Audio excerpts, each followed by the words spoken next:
Olá, meu querido aluno, olá, minha querida aluna, tudo bem? Bora para a nossa última semana. Chegou o momento da nossa grande prova do INSS e a gente vai trazer aqui para você todos os elementos fundamentais para a gente revisar os principais pontos e chegar lá. É uma aula bem rápida, bem dinâmica, onde eu vou trazer os pontos para você reforçar, para você realçar. E o que precisar, lembre-se, entre em contato comigo, a gente vai trazer os detalhes para você e você vai arrebentar nessa prova. Eu estou trazendo um trecho do edital para você saber de que parte que eu estou revisando. Estou vendo que eu não comecei de forma linear, eu estou indo lá para o item 4 primeiro, e a gente vai seguindo aí até fechar todos os elementos do teu edital. Combinado? Então bora lá. Primeira coisa a analisarmos aqui, a parte do item 4, que diz conceitos e modos de utilização de sistemas operacionais Windows 7 e 10. Como é que funciona esse negócio? Olha ali, ó. Existe uma área de gerenciar quando a gente fala de ferramentas de unidade. Lembrando o que é unidade?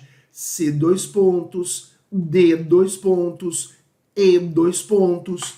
E quando você abre o explorador de arquivos, há uma opção para você aqui que diz este computador. Quando você clica em este computador, você vai ter acesso aos dispositivos e unidades. Tá vendo ali, ó? Cliquei na unidade C dois pontos. E ele já me leva a ferramentas de unidade. E aí tem esses caras que eu quero tratar, que eu quero trabalhar contigo.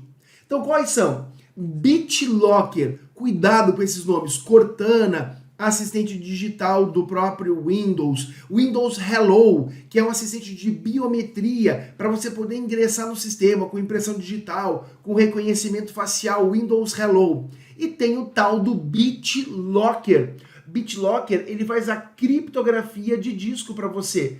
Criptografia. Só existe nas versões mais prós, assim. Nas básicas não tem. Otimizar nos remete ao nosso desfragmentador, fragmentador de disco.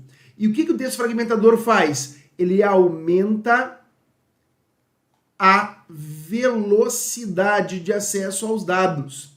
Limpeza de disco, libera espaço no computador, libera espaço no computador. E o formatar apaga tudo. Serve para apagar tudo. Sério, Se você formata um pendrive, você perde tudo que tinha dentro. Você formatou o pendrive, então não me irrita, pelo amor do santo. Então, elementos importantes de ferramentas de unidade. Que mais, Ricardo? Óbvio, eu falei para você, Cortana, BitLocker, visão de tarefas, que é aquela opção que está na barra de tarefas, para você ter múltiplas áreas de trabalho. Então, legal estar atento a esses recursos do Windows. Depois, óbvio, os acessórios. Lembrar que o bloco de notas é um editor de texto simples, que trabalha com a extensão TXT, e o WordPad mais elaborado trabalha com a extensão padrão RTF. Mas ele também trabalha com DocX, que é do Word, ele também trabalha. Aí eu tenho conexão de área de trabalho remota para você mexer à distância em outro computador. A gente tem ferramenta de captura, que equivale ao print da tela, gravador de passos, que mostra o passo a passo do teu mouse, notas autoadesivas, que parecem aqueles post-its, sabe aqueles post-its? Então é importante saber dos acessórios do Windows. Há uma série de ferramentas administrativas, como o desfragmentador de disco, que é o otimizador de unidades, e tem os acessórios que a gente precisa conhecer. Aí nós temos do explorador de arquivos, ó, explorador de arquivos, nós temos que é inicializado por tecla Windows mais E, ou, para você ver, colar como um atalho. Ah, tem o excluir, que o permanentemente é Shift mais Del. Ah, tem a opção de propriedades do arquivo, que tem lá os meus metadados, dados sobre outros dados. Tem o renomear, que é o F2. Mas aqui, ó, é para você colar como se fosse um atalho daquilo que você copiou. Então, o atalho é algo que pode pintar. E eu identifico um atalho por esse sinal, não pela palavra atalho no nome. Haja vista que eu posso renomear e tirar o atalho. Então é esse símbolo aqui, ó, que indica que é um atalho. Atenção! Se você tem um arquivo original e você apaga o arquivo original, o atalho que apontava para esse arquivo, ele perde sua utilidade. Aí quando você executa um atalho, o qual o arquivo original já foi apagado, ele vai dizer, olha, cara, este teu atalho não aponta para lugar nenhum. Quer apagar esse atalho? E ele sugere a você que apague o atalho. Então existe essa situação aí também muito importante para nós. A sequência nos leva à guia compartilhar. Compartilhar tem o item mais importante, que é o zip. Você sabia que o Windows trabalha com a extensão de arquivo compactado zip e chama esse cara de pasta compactada? Chama esse cara de pasta compactada. Legal saber que extensões como RAR e ARG, eles não são reconhecidos pelo Windows. Para isso, você precisa de um software de terceiro, ou seja, tem que instalar um programa à parte. No caso, o WinRAR, que soluciona essa situação para você. Mas legal saber que o Windows trabalha com a extensão zip. Tudo bem? Aí a sequência, ferramentas de pesquisa. Só para você entender que dentro do explorador de arquivos há elementos de busca. A tecla de atalho é F3. E essa busca pode ser pela data, pelo tipo, tamanho, diversas propriedades. Consigo ver minhas pesquisas recentemente utilizadas. Então lembre-se, o explorador de arquivos possui uma ferramenta de busca, de pesquisa para você, tá? Elementos de lembrança aí. Agora, claro, essa área lá no Windows 7, quando a gente chamava de Windows Explorer, era chamada de favoritos. Aqui no Windows 10, ela é chamada de acesso rápido. E o que eu tenho no meu acesso rápido? As pastas frequentemente abertas e os arquivos recentemente abertos. Se eu clico aqui, ó, vou no explorador de arquivos e clico em acesso rápido, eu observo, ó, pastas frequentes e eu vejo arquivos recentes. Se eu estou num local que tem uma pasta, eu posso fixar no acesso rápido. O arquivo não dá, porque essa parte aqui, ó, eu posso fixar locais e pastas, não arquivos. Quando eu clico em acesso rápido, na área da minha janela, eu vejo os últimos locais e vejo os arquivos recentemente abertos. Esse é o tal do acesso rápido, elemento fundamental, super importante para nós também. Só para fixar, existe uma área de configurações que eu posso acessar com tecla Windows mais I. Aqui na atualização e segurança, eu tenho um tal de Windows Update, que faz a atualização do Windows e é quesito de segurança.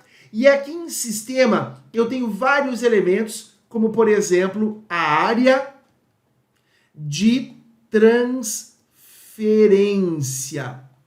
E a área de transferência permite que você tenha mais de um item. Inclusive, fixe os itens que você quer que fique permanente lá, mesmo que o computador seja desligado. Sério? Sim. A área de transferência do Windows traz esses recursos. Claro, você precisa ativá-la para que tudo isso funcione. Então, esses são os principais elementos de Windows. Teu edital também contempla a parte de edição de textos no item 3, que foi objeto de retificação. E agora é o Microsoft Office, ou seja, ele quer que você saiba do Word. Sendo bem direto contigo, o que ele pode cobrar? Extensões. DocX é a extensão padrão do Word. Doc, a extensão antiga. RTF é aquela padrão do WordPad. TXT, aquela do bloco de notas. E eu tenho .x, que são modelos. Olha aí, o T vem de template. O T vem de template. Mas por que você deixou PDF em vermelho? Porque é importante. Ó, desde a versão 2013 do Word, que é possível abrir um PDF no Word. Sério? Aham. E para criar? 3 formas eu preciso saber. Primeira forma, diretamente no salvar como. Como funciona isso? Vou pegar o Word aqui, vou apertar F12, que leva ao salvar como, e aqui no tipo eu encontro o PDF. É uma forma de criar PDF. Outra forma, arquivo imprimir e escolher uma impressora para PDF. Uma impressora que imprima PDF, como por exemplo, Microsoft Print to PDF. E tem mais opções, olha lá, exportar, criar PDF ou XPS. Lembrando que XPS é o formato portátil da Microsoft, é o PDF da Microsoft. Então a gente sabe pelo salvar como, a gente cria pelo imprimir, que tem tecla de atalho Ctrl P, e a gente tem o exportar também, a possibilidade, PDF e XPS. A guia página inicial é muito cobrada, mas eu quero que você saiba de antemão que eu tenho mostrar tudo, que é o Ctrl mais asterisco, e eu tenho aqui, ó, as bordas. E na opção de bordas, há a possibilidade também de criar uma tabela. Se eu clicar aqui, eu vou até as opções de formatação de parágrafo. E um item importante de fixar nesse sentido, um item importante é assim, ó. Vou clicar aqui em parágrafo, em quebras de linha e de página, eu tenho controle de linhas órfãs e viúvas, ó. Controle de linhas órfãs e viúvas. Então, o que é isso? Ele nem vai deixar sozinha uma linha na página anterior, órfã, nem vai deixar, fui dando Enter, e a última linha do meu parágrafo ficou sozinha na próxima página. Ele não vai deixar, vai manter 2 lá. Então é controle de linhas viúvas. Isso o próprio Word faz para você nas opções de parágrafo. Cuidado também aqui com os recuos. Cuidado com os recuos. Também estão aqui presentes, tá? Recuo é uma formatação de parágrafo. No inserir, você encontra a opção de tabela, onde você pode colocar uma tabela graficamente, informando o número de linhas e colunas, desenhando a tabela, inclusive inserindo planilhas do próprio Excel. Há também que se falar das tabelas rápidas. Olha comigo, inserir, tabela, tabelas rápidas. Tabelas prontas já para você, ó, prontas. Pode alterar, pode fazer o que quiser. Olha que legal. Selecionei uma coluna. Se eu apertar backspace, ó, backspace, ele apaga a coluna. Selecionei toda a minha tabela, apertei backspace, ó, backspace, backspace, apaga a tabela, backspace, apaga a linha, a coluna ou a tabela. O del, quando você usa, ele apaga o teu conteúdo. O backspace, a estrutura da tabela. Legal? Cuidado com o backspace, com o del, quando a gente fala em tabelas. Há que se saber também que para eu colocar marca d'água no meu documento, eu não vou em inserir, eu vou em design. Eles adoram confundir você, que para inserir marca d'água, você vai na guia inserir. Não me irrita, não é inserir, é design. Cuidado com isso. Nossa sequência mostra a guia layout, que antigamente era denominada layout da página. Antigamente, layout da página. Item fundamental, colunas. Por quê? Porque não é inserir colunas, mesmo lance da marca d'água. Não é inserir marca d'água, é design marca d'água. Aqui é a mesma situação. Não é inserir colunas, é layout colunas. A orientação do papel é muito importante também, sabendo que em pé é retrato e assim é paisagem. A separação em sílabas também está aqui, que é a hifenização. E nas quebras, há as quebras de seção. Uma quebra de seção é para dividir o teu documento em partes e para que ele tenha configurações independentes em cada parte. Bem legal, bem bacana. Guarda aí. A próxima situação é ver o controle de alterações. A combinação de teclas para chegar até essa opção é Ctrl mais Shift mais Z. O que é legal? Que você pode controlar essas alterações. Como assim, Ricardo? Você entrega um arquivo para uma pessoa e todas as alterações que essa pessoa fizer, você vai enxergar. E consegue aceitar ou rejeitar. Olha que legal. Quando você insere uma coisa nova num documento com um controle de alterações ligado, o que acontece? Esse texto novo ficará sublinhado em vermelho e terá a cor vermelha. Quando você apaga um texto, o que ele faz? Ele deixa o texto vermelho com um tachado vermelho, do tipo, foi excluído. E você pode ir mexendo nesses elementos aí gradativamente. Fechou? Belezura? Muito bom. Aí a gente segue. Planilhas. Quando fala de Office, fala do Excel. E o que a gente tem que saber do Excel? Partiu. Primeira coisa, 2 pontos é até e ponto e vírgula é e. Por exemplo, A1 até A4. Assim seria, ó, A1 e A4. Percebeu? Seria A1 e A4.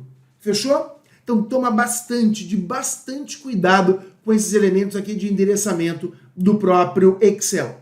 Claro, os operadores aritméticos e a sua ordem de execução é fundamental. Primeiro parênteses, depois potência. Potência, Ricardo? Sim, potência.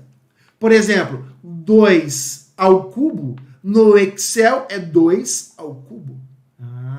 E se eu tenho assim, ó, igual a A1 divididos por A2 elevado a A3, primeiro tem que fazer isso, porque na prioridade está aqui, ó.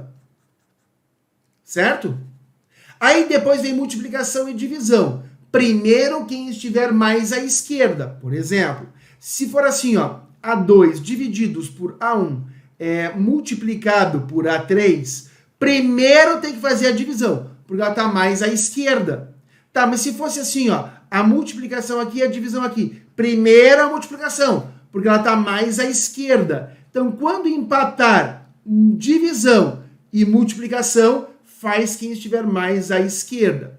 Vários são os operadores, que nem o operador de concatenação de ligação de texto. Nessa ordem, ele ficaria aqui, nessa posição, depois do mais e menos.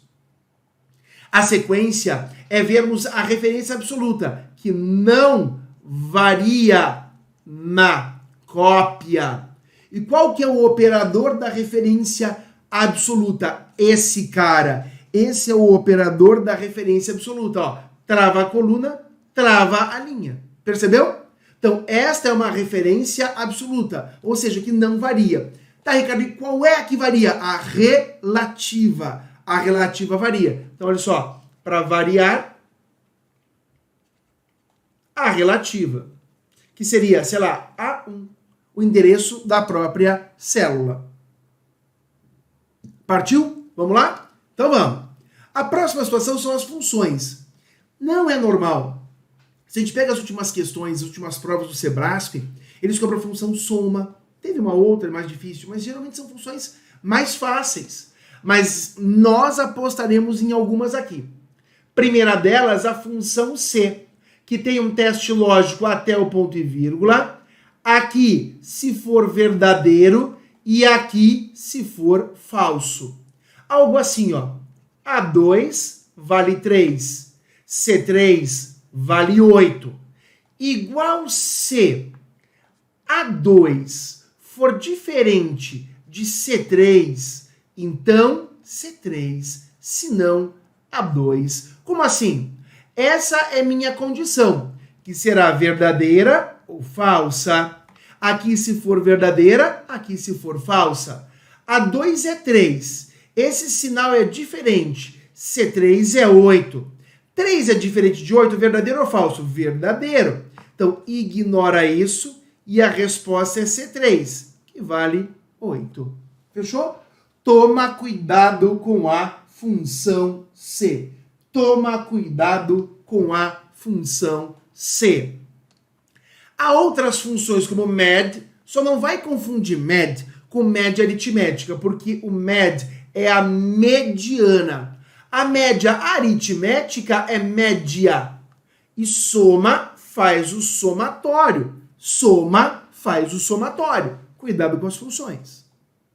Nós temos um cara que é a alça de preenchimento, que está relacionada com a cópia. Ela é indicada no canto direito inferior da célula ou da seleção de células. E a função dela é copiar. Salvo quando você tem listas personalizadas. Como assim?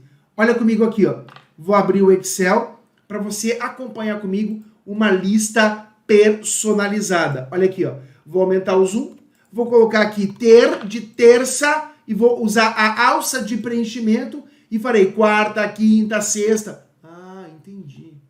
Isso é uma lista personalizada, sim. Se eu colocasse assim, ó, teste aqui, ó, e usasse, ele ia fazer teste, teste, teste. Ele faz a cópia para você. Seria como Ctrl+C, Ctrl+V mesmo.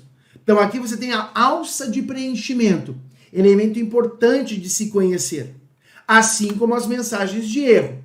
Não cabe na largura da coluna, tem uma referência que não existe, mas as três que eu quero chamar a tua atenção são divisão por zero, chega lá e dá 10/0. Ele vai dar uma divisão por zero. Você vai lá e coloca igual some A1 até A4. Ele vai dar esse erro, porque a função não é some, a função é soma, erro de nome. E valor, quando você pega dois valores que não tem nada a ver um com o outro. 23 mais A vai dar erro de valor. Se eu usasse a função soma aqui, a função soma é mais especializada. Ela ia entender que o A vale zero? Não. Ela ia entender que o A não existe. Então, ele ia somar só o 23. A soma ia funcionar. Só que no exemplo, eu estou usando o quê? Só o operador.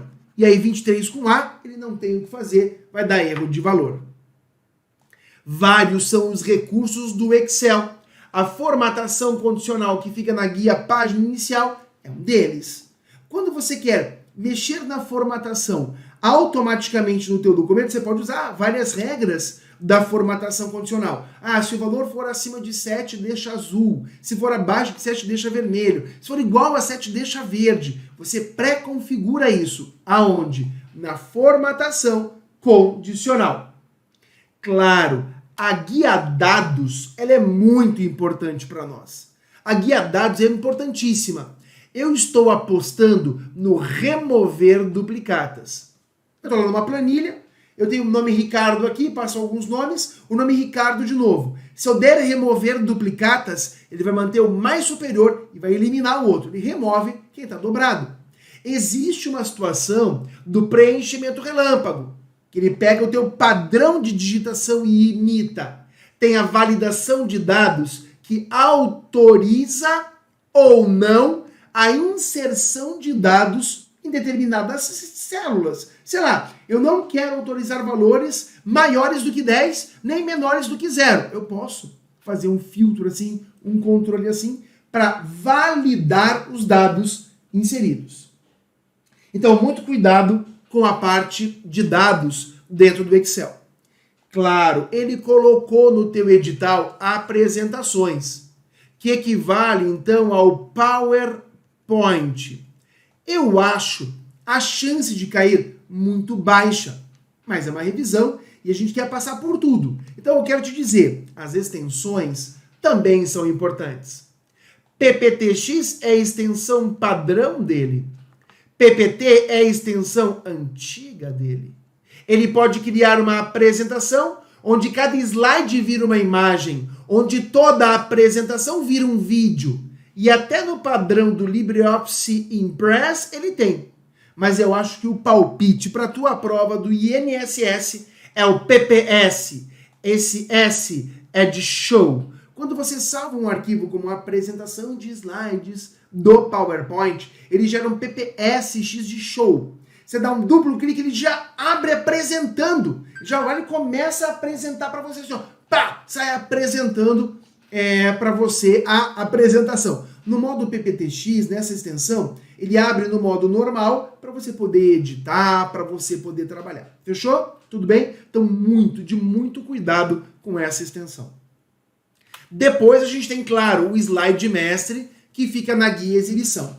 Imagine que você queira mudar vários slides da tua apresentação em uma paulada só, ou seja, mexendo somente em um slide. Isso é possível, Ricardo? Sim, isso é possível com o slide mestre. Você está no slide que você quer, abre o slide mestre, ele vai trazer o layout pronto para você, você altera como quiser e fecha o slide mestre. Ele vai ajustar todos os slides vinculados para você. Então, slide mestre é um tema legal de se saber.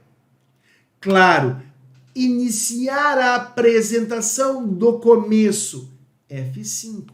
Iniciar a apresentação do slide atual, Shift mais F5. Óbvio, tem como apresentar online, tem como personalizar a tua apresentação, vários elementos aí. Fechou?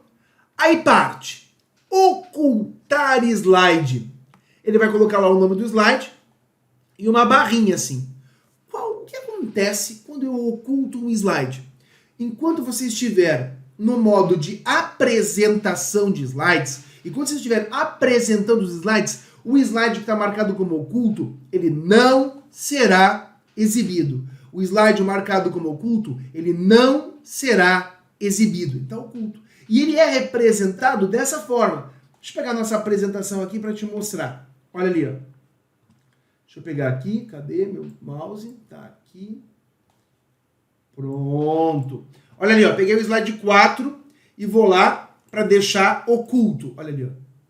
A diagonal é errada, né? Porque a diagonal é assim, eu ponho ela assim. É assim a diagonal. Tá vendo ali, ó? É oculto. Na hora de apresentar, ele não sairá na tua apresentação.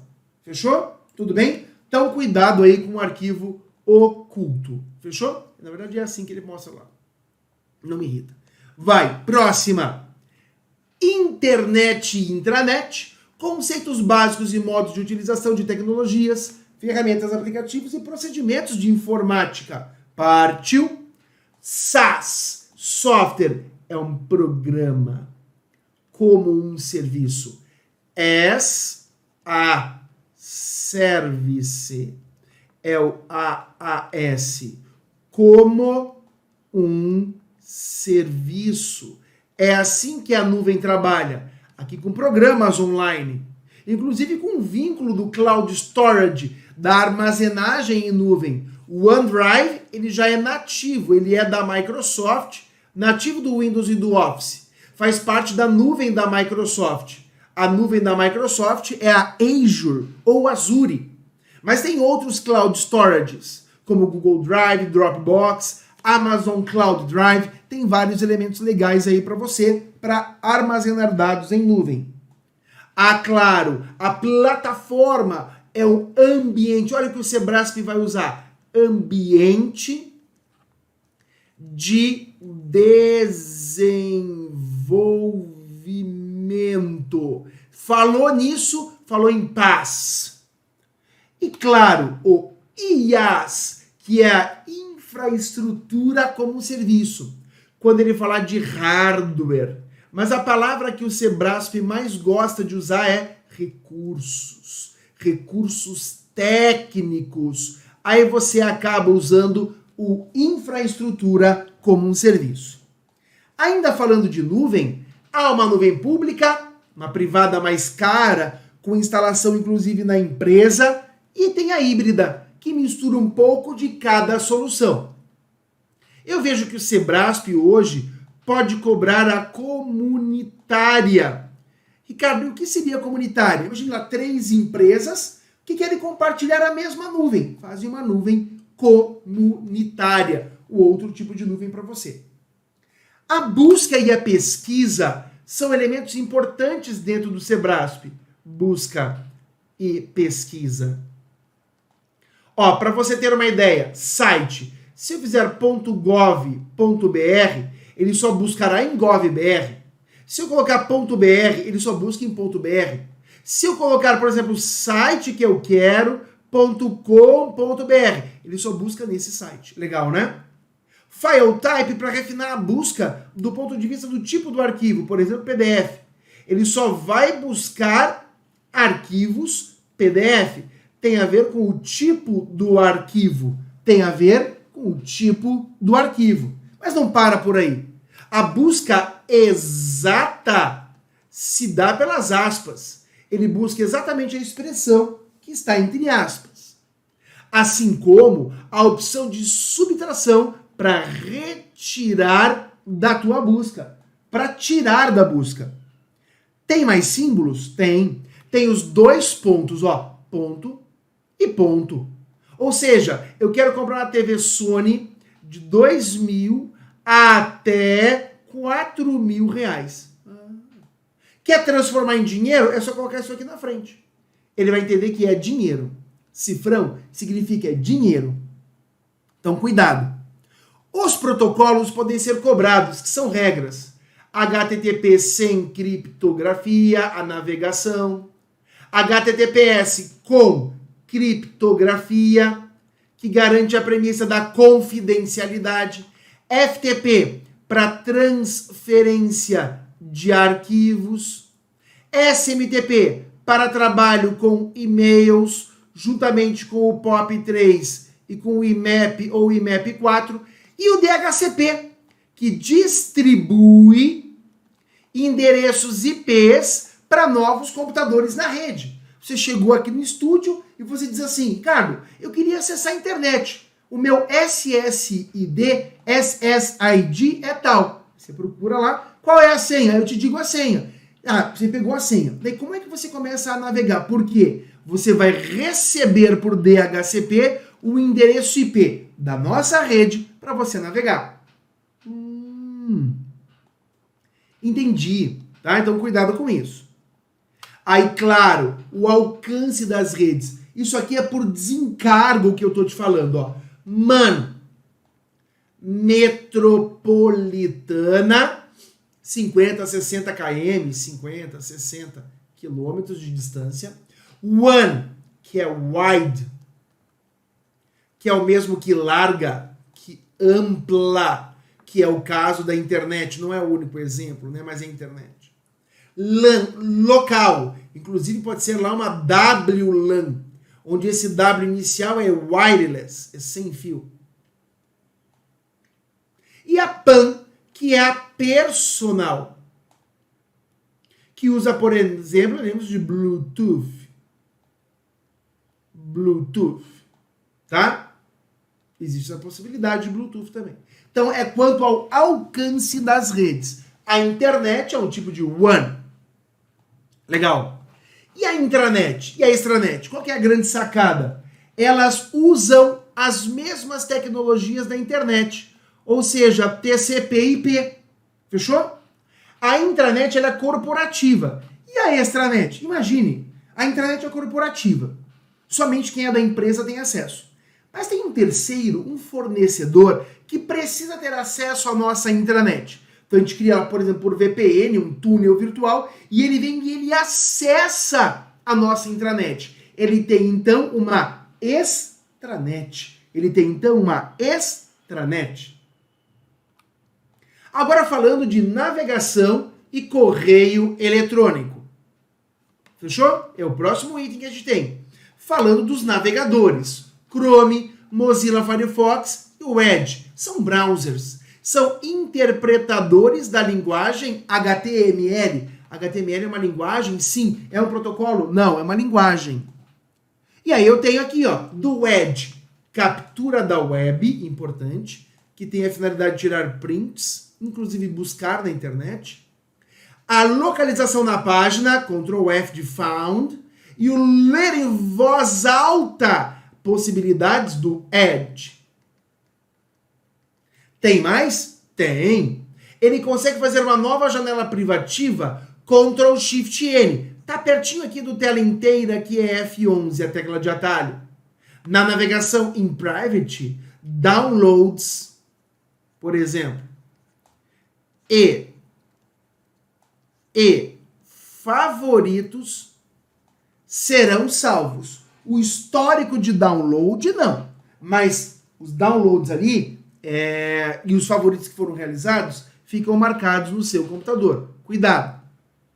Depois o Chrome. No Chrome, se eu der botão direito na guia ou aba, há entre diversas opções adicionar guia novo ao grupo. E eu posso criar grupos de guias, inclusive selecionando cores que identifiquem cada nicho, cada grupo de guias dentro do meu Chrome. Bem legal o recurso que você vê, por exemplo, dentro do Edge também.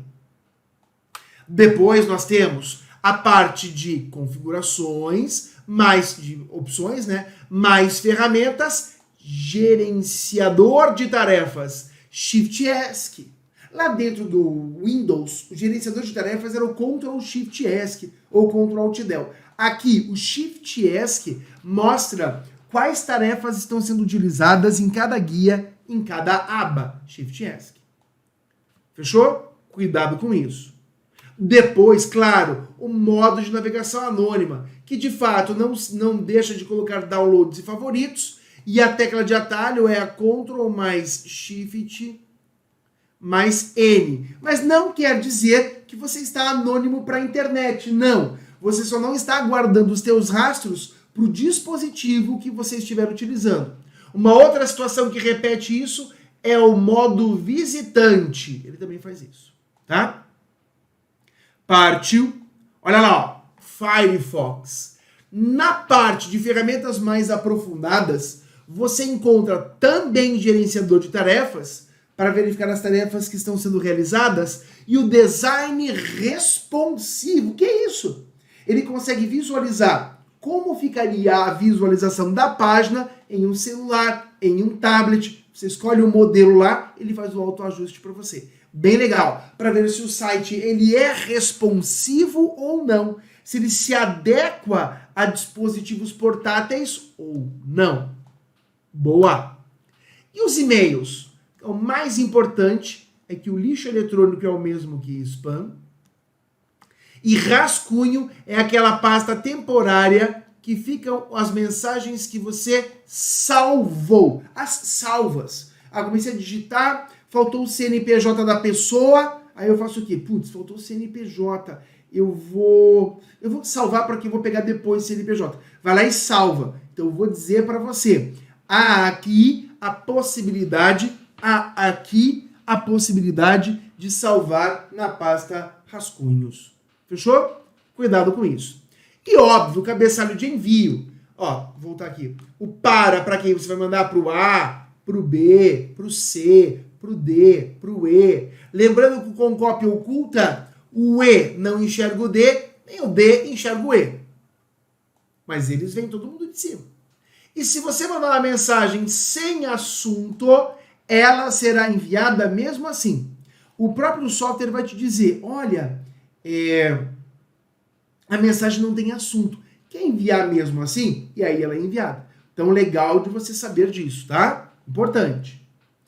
E eu tenho a parte de segurança, de vírus, de worms e de derivados. O que a gente tem que fixar? Que no Windows 10 existe o Windows Defender, que é antivírus, anti-malware, anti-spyware e está à tua disposição. Fechou? Então, é um recurso, é um elemento de segurança? É um recurso, é um elemento de segurança. Assim como Firewall. Firewall é elemento de segurança também, né? Que protege primordialmente de ataques provenientes de outras redes ou da internet. Fechou? Partiu! Os vírus, o que eu quero de forma direta que você saiba que ele se propague inserindo cópias de si mesmo, que é infectante e que é dependente. Por que ele é dependente? Porque ele precisa de um arquivo para infectar. Ele precisa de um arquivo para infectar. Então ele é dependente. Ele é nada a ver com ransomware. Ransomware, por criptografia, é codificada hipoteticamente uma pasta no teu computador e pedem um resgate, por exemplo, em bitcoins. Isso é ransomware. Ransomware, na minha opinião, não é vírus. Tá? Tudo bem? Legal. Tem dois tipos de ransomware. O cripto, que trava a pasta, e o locker, que trava o computador inteiro. Tá? tá? Aí nós temos o worm. Palavras do worm: automaticamente, autônomo, ele é automático. E ele faz o quê? Explora software que não está atualizado. Ele é uma praga mesmo. Ele é infectante assim como o vírus, só que ele atua de forma automática. Cuidado com o worm. É hora de ver o bot. Bot deriva de robot. E é importante que você saiba, similar ao worm, o bot, porque ele é automático também, tá? Zumbi, computador zumbi, botnet, uma rede de computadores zumbis para fazer, por exemplo, ataques de negação de serviço. Sai tudo daquele computador e vai em destino, e vai em relação ao destino, tá? Mas acho que o que é mais importante para nós aqui é o bot, no sentido de similar ao worm. Spyware, softwares espiões. O Sebrasp vinha cobrando sem parar o adware, de advertisingware, e está sempre relacionado com o termo propagandas, porque o cara vai lá, invade sem tua autorização o teu histórico e começa a direcionar propagandas, né? Então é um adware. Mas eu tenho lá o keylogger, que pega as teclas que você digita, e o screenlogger, que pega as telas que você clica. As telas que você clica. Então são tipos de softwares espiões, de spywares. O que está muito em alta, o que está muito na moda é o phishing. O phishing está diretamente relacionado com fraude. Fraude. Ele vai pegar os teus dados pessoais. Ele vai pegar os teus dados confidenciais. Pode ser por e-mail, pode ser por um ataque de engenharia social que explora a relação de confiança. Phishing é tipo de pescaria, é uma fraude. Não esquece disso. E óbvio, é importante você ter uma senha forte. Uma senha lá com 8 espaços, com letras maiúsculas, minúsculas, com números e com símbolos. Por quê? Para evitar um ataque de força bruta. Um ataque de força bruta, o brute force, ele vai fazer o quê? Ele vai ficar tentativa por tentativa e erro, tentando descobrir tua senha. Se tua senha é 1, 2, 3, 4, 5, vai ser muito rápido para ele descobrir. Então sempre use uma senha mais complexa, mais pesada. Fechou? Trouxe para você aqui, super sintética, uma revisão para o INSS, para você detonar nessa prova. Lembre-se, o que você precisar, conte com a gente. A gente está aqui com o objetivo só, que você passe, que você conquiste tua vaga. O que você precisar, é só falar. Uma ótima prova para você, fique com Deus e até mais. Tchau!